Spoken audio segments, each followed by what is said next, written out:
We're going to start here with a few words from Dr. Michael Allen talking about the Allen Academy and why this new offering is one we think you ought to take a look at today. Yeah, thanks for joining us today. I really, really appreciate it. So some of you know that I've been working on digital learning systems since the late 60s. And I've seen fascinating history in the field of some absolutely just goosebump experiences with some of the early systems that helped impaired learners as well as very high capability people achieve their full potential, go at their speed, achieve things that were so contrasting with what was happening with traditional forms of instruction and learning, that they were very, very inspiring. And I just wanted to see this proliferate globally. And so have been working on trying to uncover the keys to success and helping learners, helping corporations achieve their performance goals through superior performance of their employees and so on. And there are just spectacular results have been achieved here and there. And over this time period, we got all of our wishes. We got, so it reminds you to be careful what you wish for. When I started, we had black and white alphanumeric screens. Actually, we had teletype machines that were really noisy and rattled out text and so on. And if you responded to a question, you'd press a button, a light would come on telling you that your response was being transmitted and you were waiting in a poll for a central computer to come around, look at what your answer to a question was, and then start typing out feedback. But even with these really, really primitive systems, we were able to accomplish some extraordinary learning successes. But we obviously wanted something quiet because we did a lot of this in libraries, and we had to have special rooms, and then we built special sound deadening boxes around the teletype machines to quiet them down and so forth. I mean, really archaic compared to today. We had no graphics, we had no animation, we had no sound, we had no touch input or mouse or anything else. And yet, the pioneers that were doing this work did achieve those extraordinary learning outcomes. It was fantastic. But we'd say to ourselves, if only we had video, if only we had all the media that we have now, if only we had networking and so on. Well, we've got all of those things, but I have to say today, even though e-learning is used pervasively, pretty much around the world, and even in third world countries where you wouldn't expect it, a lot of it produces very poor learning experiences. They just aren't what we're capable of. And I think a lot of organizations worry more about how much time somebody spends authoring a learning event than how much time all the learners and the students out there are going to spend on it. And if you're wasting their time because it's not a good learning event, then it's really unfortunate. Somehow, Ethan, we lost our slides. Anyway, so as Ethan works to get the slide back, I just am passionate about getting us back to a point where at least a high percentage of all the learning events that we are creating and delivering to people are really beneficial. And we know how to do this. It's not a mystery. I agree that there's some art to it for sure, and creativity, but our legacy methods have just not been working. And we need to try to bring people around so that they can see what's possible today that wasn't possible before, but also what are the essential components of effective learning experiences. So we hire in our studios, a lot of instructional designers and developers from various backgrounds. From a lot of universities, we have to teach almost basic skills, even though people may have master's degrees. It's just unfortunate. The bridging from theoretical understanding to practice is not one that's just intuitive, really, at least for not a lot of people. And we need to help them unlearn some of the things that they've learned and teach them new concepts and new skills before they come up at least to the standards of our organization and where we think everybody really should be. So instead of just continuing to do only the best for our clients, we would like to openly share everything that we've learned in hopes that it's going to be beneficial for everybody else. So this is a dream of mine for many years, that we would be able to open a school for digital learning arts. And that is indeed what we're doing now. And we want to further this as a profession.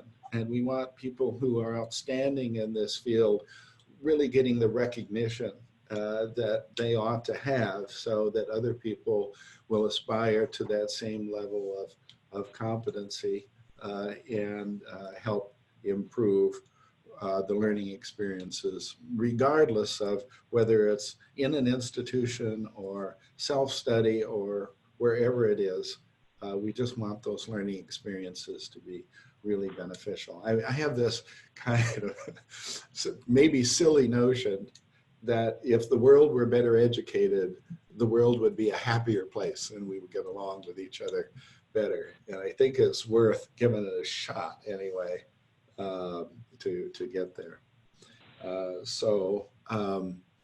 We've created the academy with 4 colleges in it, and we are working with some of the top people in each of the relevant fields. They are creating fantastic curriculum programs for them. The first one, near and dear to our hearts, of course, is instructional design and development. Ethan's going to be talking about this program in more detail in just a minute. But again, we are really open to sharing everything that's working for us in hopes that it's beneficial to everybody else too. But we also see that leaders in organizations are often not very smart buyers or not very smart investors.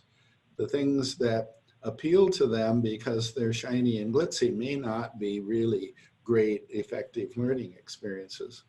And often budgets and resources are very much inadequate, and the passionate people in our fields have to scrape and work weekends and evenings and get their friends to help and so forth to get things done. We would like to work with those people to help them make smarter buying decisions and smarter investments so that we can all do a better job. Then in the third college, learning game design is something that we feel is often misdirected. Just because it's a game doesn't mean it's a good learning experience. But a lot of people who have designed things that seem to subscribe to valid learning principles are also boring learning experiences. And if a learning experience is boring, then student minds go somewhere else. They don't get involved and they don't get nearly as much out of the learning event as they should. So a friend of mine said some years ago, nobody does a better job of ruining the fun in a game than an instructional designer. I think he said we instructional designers. That's appropriate. And I've seen that happen over and over and over again, where instructional designers really do ruin the fun in a game. The resulting product is it's neither fun nor very instructional, right? But there are ways to do this that are really, really effective. And so we'd like to separate the noise from the treasures of learning game design, and that's what we're going to do in the third college. And last but certainly not least is measuring the impact of our effects. so few organizations measure the impact. And if we can't get credit for our work by showing impact, then that cycles back around to we're not going to get the resources that we need. And so practical methods of measuring impact exist, and we would like to create a profession in that field that is going to assist all of us in doing the other aspects of creating great learning. So I think this looks like a great academy, and I want to enroll in some of these courses myself because they are just outstanding and rare learning events for us in our profession. And I hope you all will do the same. So thank you very much. That's my intro, and I'll throw it back to Ethan. Well, thank you, Michael. I can only reinforce what you've said because I believe that all so firmly too, based on my own training and experience. But I have to say that, you know, the one experience that I have all the time that I just want to not have others feel this is I meet people and they say, well, what do you do? And you say, well, I design online learning. And they very politely say, oh, doesn't that sounds really interesting. And then when you continue the conversation and say, oh, have you ever taken training online? You find out that if they get to trust you, to say, yeah, it was really terrible, or they, you know, yeah, I didn't get anything out of it. And it's such a terrible feeling to be identified with that and knowing that it can be so wonderful. And so really my practical mission is to help people not have to do that terrible e-learning, both from the student's perspective and the professionals. And so that really is, in my personal motivation for being involved here, that keeps me going every day, is saying it can be so much better, and people can do it. It isn't that hard. We just need to have the right sort of experiences. And it's that thinking and that desire that really is fueling this Allen Certified Instructional Professional program that is in that first college that Dr. Allen talked about.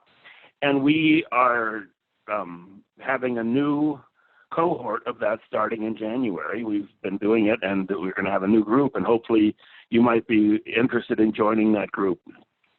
The purpose of it and sort of some of the main features of it is that I've been teaching this for a long, long time, and there's several major impediments. One of them is that people don't get a chance to do the right things with the tools. You know, there's great tools, Storyline, Articulate, Storyline, and Adobe Captivate can do wonderful things, and yet many people never get out of the habit of using them sort of not very powerfully. And there's not a really good way to figure out how to create interactivity, and so that's one of our goals, is to create that knowledge that people will now be able to use those tools in a way that actually creates learning. Also, people seem to have a not very powerful idea of interactivity, in that we sort of get stuck in standard interactions, you know, multiple choice, push buttons, true and false, which sort of are what we've come to believe e-learning is, and yet they're terribly inefficient and ineffective in creating motivation and creating learning. And so really thinking, how can we apply the theories of learning, the theories of interactivity to the actual problems, not just creating a time-wasting experience. And then finally, we recognize that people just don't have enough time to develop the right experiences to gain confidence. And so another really important part when we were designing our program is figuring out how can we have a really good supportive mentoring practice component, so that people can work on a real project, but also continue to learn and improve their skills. And so it's those features that drove this curriculum. It has 4 components. It's level 1, and we have 2 cohorts, either for Storyline and Captivate. Our January one will be Storyline, I believe, is what our intention is, but it sort of will be based on the interest we get. But it has 4 experiences. First is designing interactivity, which really looks at what experience the learner should have online when they're working independently that's going to create change. It is more than just answering questions, repeating rote behaviors. It's creating engaging, challenging experiences that learners get absorbed in. It's not that hard to do, but until you've seen it and done it and discussed it, it seems almost impossible. And so our first course is really about opening up the capability of what e-learning can do from an interactivity point of view. Now, the second course is really a practical one where we take the tool and figure out how can I create these ideas I have. What I've come to experience is that a lot of people through that first experience find out, I get what e-learning should be, what interactivity should be, and yet I don't have a clue as to how I could use my tool to do that. And it's such an easy trap to fall in to say, well, I can't do it because my tool isn't sophisticated enough. Well, it isn't that at all. It's just we need a little bit of experience using our authoring tools in more creative ways. And so the second course is really to open up, is a hands-on experience to using the authoring tools in ways that you wouldn't exactly figure out on your own. Once we have that going, then we can actually move beyond just the interactivity experience and really look at what do we know instructionally about how people learn, how information should be presented, how it should be reviewed, how you can create different sorts of approaches for problem solving versus conceptual learning versus procedures. And there's some very specific and amazingly powerful techniques that we can apply to the specific type of learning, and we deal with that in the third course. And then finally, and I think this is really one of the most powerful things about the whole program, is that we finish it with a capstone project and coaching opportunity. That throughout the first 3 courses, learners are encouraged to start identifying a project that they are really facing in their job, and then start applying the rules and inspiration of interactivity, how to make sure it's instructionally sound, and how we can put it into practice by actually using the tools at your disposal. And so that's a individualized project that has mentoring and special time with our instructors to help work your way through a design project. And we really have found that these components are hard to come up with in an unstructured environment. And without that, people tend to gravitate toward sort of the lowest common denominator, which are page turners with sort of senseless questions. And this really is designed and has resulted in much more creative and empowered designers. So that's the overall, get a little bit more details. The Design 101 course is a foundation for all the Academy programs. And we learn about, if you've been familiar with Dr. Allen's writing about CCAF interactivity, about motivation, and so forth. And we talk about a little bit of the iterative design process of SAM. But it really is to open up learners' eyes to the great power of instructional interactivity. And so these are some of the elements that will be covered there, creating meaningful content, manipulating risk, avoiding the tedious question forms, and so forth. Following that, the registration is now open. I want to make sure, and Chris will give some more information about how to do that at the end of the session. But our first sessions will begin on Tuesday, January 14th in the new year. Then that is a 6-session experience, and it extends over several weeks. And then after that, we will follow that with building instructional interactions, and that's to fill that gap between understanding design and being able to build things yourself.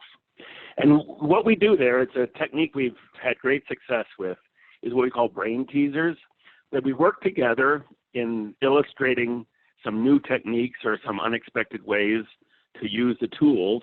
And then we challenge the learners with a little project. It's one interaction that's finished, and we provide all the resources, all the graphics and stuff necessary. And the challenge is to work between sessions to figure out how to build that thing on your own. And then at the next session, we have a debrief where we talk about how people came about it. But we found that this problem-solving approach is so important in developing confidence. Too often, software training is just follow me, follow me, follow me, do this, move your cursor here. And you do that successfully, but you end up not being able to do anything independently. And so we're really proud of using that brain teaser technology and methodology that has worked so well.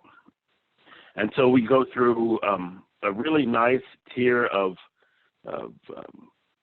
skills to get you able to do things like this. You probably have seen this example if you've seen me speak before, because it's such a great example of interactivity.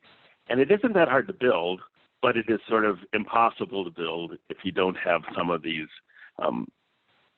insightful ways of manipulating the authoring tools. Okay, so that's the technology, how to build it course, Design 102, and then we come back with a more instructional focused course.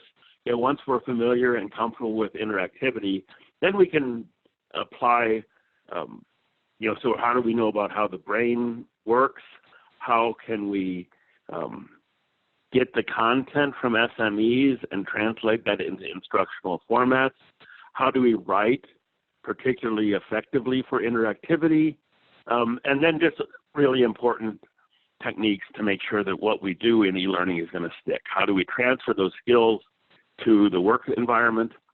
And those are the topics that we cover in that third course. And then finally, as I said, there's a capstone where you're going to work on real projects. Students get expert coaching from the academy instructors, and then it's something that you could have immediate impact from in your organization when the course is over. What are we going to be looking for? It's a CCAF model where these pieces are so vital for creating good instruction, and we know that there has to be context, so the learner knows, why is this something I should pay attention to? When and where will I use it? They need to be challenged with goals that are meaningful to them. What success means, what kind of help will get me through this, get me past the risks involved, and then really manipulating the interface so that people are using gestures and actions that, again, transfer and allow more meaningful interactions between the content that's presented in the lesson and the learner's thinking. And then finally, the feedback. How do you express consequences, judgment, provide really useful explanations? And so this model really is in the core of what this experience is leading to, but it really is intended that you're going to come out with really deep, rich confidence in all of these areas. So we've also got some additional ways that you can get recognition for this. And Christopher, you want to talk a bit about this? Sure.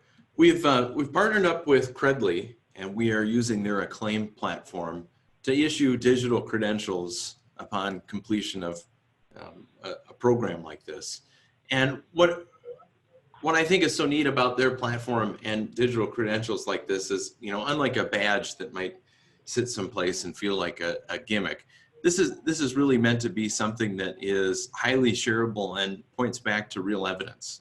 And since the final course of the ACIP Level 1 program is building a capstone project that does demonstrate that skills from the 3 courses prior have transferred into your work and changed it in an interesting way. We really wanted to be able to deliver a meaningful credential to each of our students. So it's something that's shareable on LinkedIn and does point back. It has links back to what it is that the student did to earn this particular credential, and you can hang and link parts of your project or further evidence. If you feel like you're ready for the Allen Academy, as Ethan was saying, this next cohort program is going to start in January. If you go to allenacademy.com, there is a handy link on the right-hand side of the page that will take you to more information about the program, as well as a way to either be invoiced for the program. And there's also a couple different payment options. You can pay for it all at once, or you can pay for it in 3 installments. And following today's webinar, I will shoot out a set of white papers to all of the attendees that cover, well, at least as an introduction to many of the concepts that Ethan was talking about in our first course, including background information on CCAF and SAM and the 7 magic keys. So with that, we made our 30-minute scheduled webinar time for today. Certainly happy to stick around and ask questions or answer questions to anybody who has them. If you'd like to send any notes through the chat window, I will share them with Ethan and we can answer them live, or you can connect with us afterwards. Thank you very much, David. We are excited to offer this first program. Yes, thanks very much. I'm sure would be very willing to talk about any more details. If you have questions, you can contact us and we can continue to dialogue about how this could really have a important role in the development of your team.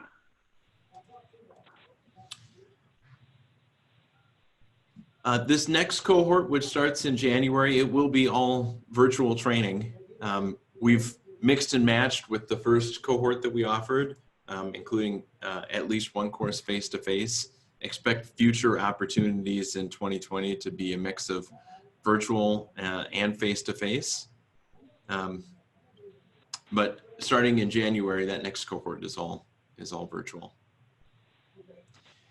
The Academy will also be offering some a la carte courses.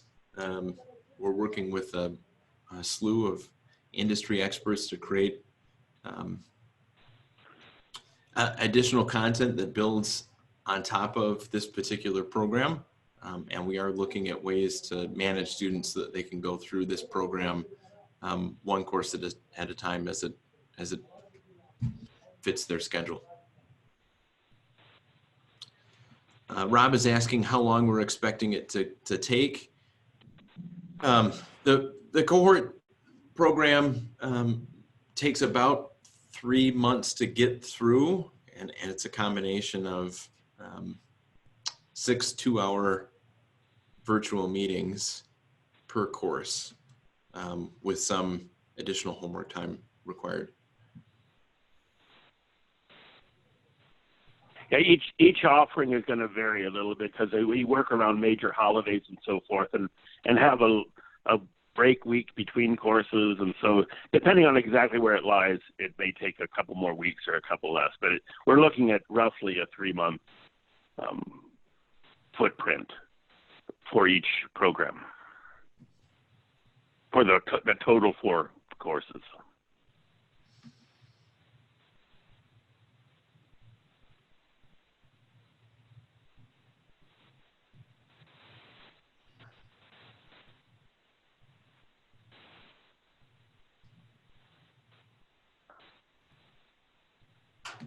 Rob, are you asking whether or not we'll cover how to do video interactions?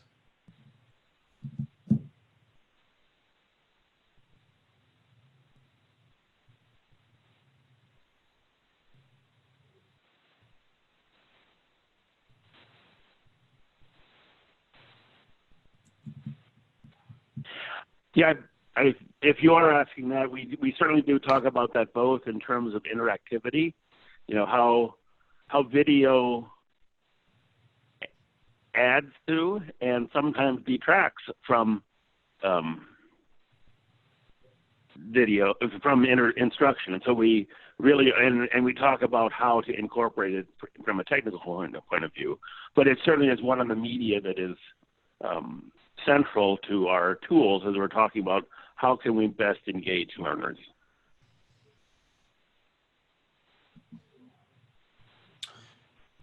David, we haven't set a hard deadline for signing up for the January 14th cohort. I believe there is money back guarantee language that talks around, you know, having been signed up at least 7 days before a cohort starts, and the ability to either back out or exchange for a different cohort.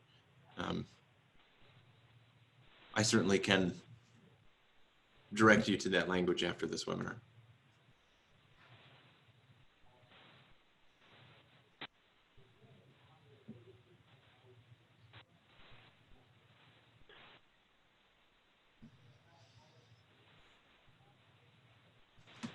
Well, fantastic. I will put my email address, again, this is Christopher Allen speaking, in the chat. If anyone has further questions afterwards, please feel free to just send me an email and I will answer the best that I can as promptly as possible.